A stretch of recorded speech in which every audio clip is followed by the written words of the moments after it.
نحمده ونصلي على رسوله الكريم اما بعد فاعوذ باللہ من الشیطان الرجیم بسم اللہ الرحمن الرحیم. حدیث میں بھی پڑھتے ہیں کہ نبی صلی اللہ علیہ وسلم نے فرمایا جو شخص 10 بار قل هو اللہ احد پڑھتا ہے اس کے لیے جنت میں ایک محل بن جاتا ہے.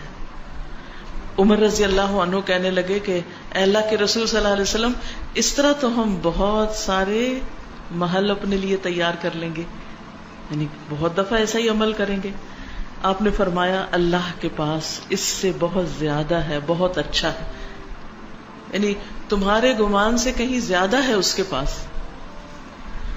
اور پھر آپ دیکھیے کہ ایک اور شخص کے بارے میں آتا ہے کہ وہ ایک بار ساری رات اسی سورت کی تلاوت کرتے رہے، اسی کی تکرار قل هو اللہ احد اللہ الصمد لم یلد ولم یولد ولم یکن لہ کفوا احد.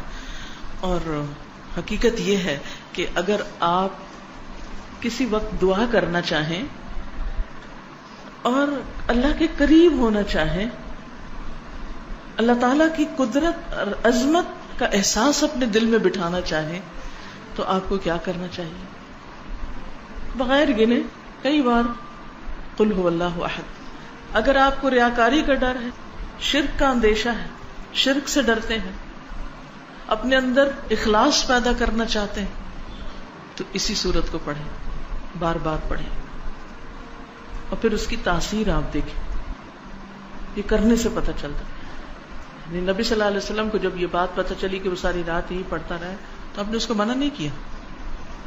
اس لیے اگر کوئی اس کو ایک سے زیادہ بار پڑھتا ہے تو کوئی منع نہیں ہے، لیکن اس کے لیے کوئی جگہ، کوئی وقت، کوئی گنتی، کوئی ہنسا کچھ مقرر نہیں. کیونکہ ایک ہی آیت کا یا ایک سورت کا بار بار پڑھنا انسان کے اندر اس کا فہم زیادہ کرتا ہے، اس کے اندر غور و فکر اور تدبر زیادہ ہو جاتا ہے.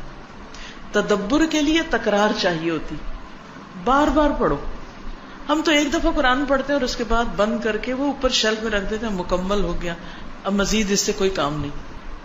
اس کی فضیلت یہ اس کے بارے میں یہ بھی آتا ہے کہ یہ انسان کی بیماریوں کو دور کرنے والی ہے.